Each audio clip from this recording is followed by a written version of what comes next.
ఇక తూతూ మంత్రంగా మూసీ అభివృద్ధి చర్యలున్నాయని MP PCC chief Revanth Reddy విమర్శించారు. త్వరలో మూసీ పరివాహక ప్రాంతాల్లో పర్యటించనున్నట్లు తెలిపారు.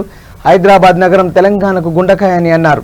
ఈ హైదరాబాద్ నగరాన్ని పరిశుభ్రంగా ఉంచితేనే ఫలితమని తెలిపారు. అన్ని రకాల ట్యాక్సులు పెంచారని 800 కోట్లతో వరద నివారణ చర్యలు చేస్తామని పట్టించుకోలేదని అన్నారు. నాలాలు చెరువులు కబ్జా చేసుకున్నాక చర్యలు అంటున్నారని మండిపడ్డారు. మంత్రి కేటీఆర్, మున్సిపల్ శాఖ ముఖ్య కార్యదర్శి అరవింద్ కుమార్ ఒక మాఫియాగా ఏర్పడ్డారన్నారు.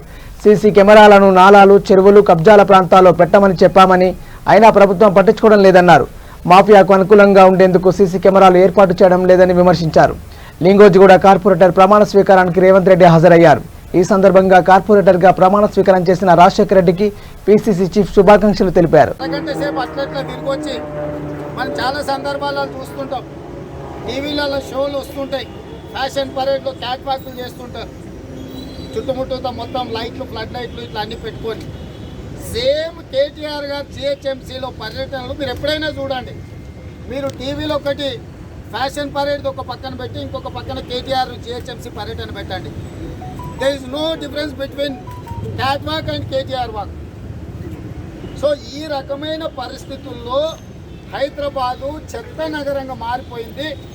దీని మీద పూర్తి స్థాయిలో కార్యాచరణతోని కొట్లాడడానికి కాంగ్రెస్ పార్టీ నిర్ణయం తీసుకుంటుంది. కాంగ్రెస్ పార్టీ తరఫున మేమందరం ఈ వ్యవస్థల్ని, ఈ హైదరాబాద్లో ఉండే ప్రజల యొక్క సమస్యల్ని మున్సిపల్ ఎన్నికల కంటే ముందు చెప్పిండ్రు. వరదలలో మునిగిపోయిన వాళ్ళందరికీ ఎన్నికలు కాగానే 10,000 ఇస్తామని. ఎందుకు ఇవ్వలే అంటే ఎన్నికలు అయిపోయినాయి, వరదలు కొట్టుకపో, బురదలు మునిగిపో, పేదోళ్ళకి మాత్రం సాయం చేయొద్దన్న ఆలోచన కేటీఆర్ యొక్క దుర్మార్గపు ఆలోచనకు ప్రతీక. మేము అద్భుతాలు చేస్తాం. భాగ్యలక్ష్మి టెంపుల్ మీద ఒట్టేసినాం, నెత్తికి తలపాగలు కట్టుకున్నాం అని కొంతమంది పగటి వేసగాళ్ళు మీరు చూసినారు హైదరాబాద్లో. ఇవాళ మళ్ళీ వాళ్ళు ఎన్నికయ్యి పగటి వేసగాళ్ళు ఎక్కడ పోయినరు? ఒక్క సమస్య మీద నాన్న కొట్లాడినరా? భాగ్యనగరాన్ని దగ్గరకు పోయి ప్రమాణం చేసి వచ్చిన ఈ పగటి వేసగాళ్ళు 47 సీట్లు ఇచ్చిండ్రు.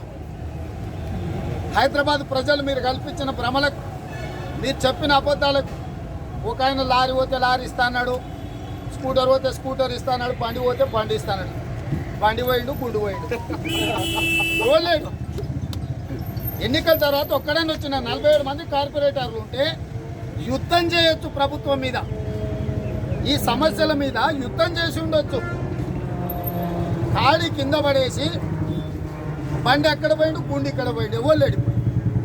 నేను ఆ రోజే చెప్పిన, నాకు ఒక 20 నుంచి 30 మందిని అంటే అద్భుతాలు చేసి చూపిస్తా, ప్రజల సమస్యల మీద కొట్లాడతాను. బురదలు మునిగినప్పుడు నేనే కొట్లాడినా, వరద సహాయం కోసం నేనే కొట్లాడినా. ఆ రోజు జిహెచ్ఎంసీ సమస్యల మీద నేనే కొట్లాడినా, డబుల్ బెడ్రూమ్ ఇళ్ల మీద కాంగ్రెస్ పార్టీ కొట్లాడింది. ఇప్పటి కూడా మొన్న లింగోజిగూడలో జరిగిన ఉప ఎన్నికలలో ఒక్కొక్కరు కాదు, ఇద్దరు కలిసి వస్తే కూడా ప్రజలు కాంగ్రెస్ పార్టీకి అనుకూలంగా తీర్పు ఇచ్చిండ్రు. నిబద్ధత కలిగిన 3 యువకులను, వాళ్ళ కుటుంబాలను ఆశీర్వదించిండ్రు. వాళ్ళందరినీ పెట్టుకొని ఓడిపోయిన వాళ్ళను కూడా సమస్యల మీద కొట్లాడే విధంగా సమన్వయం చేసుకొని ముందుకు తీసుకెళ్తాం. మళ్ళొక్కసారి మొదటిసారి బడ్జెట్ ప్రవేశపెట్టిన మేయర్ గారికి, ప్రమాణ స్వీకారం చేసిన మా కార్పొరేటర్ గారికి శుభాకాంక్షలు తెలియజేస్తూ వీళ్ళందరూ కూడా సమస్యల పరిష్కారం కోసం పనిచేయాలని కోరుకుంటున్నాం.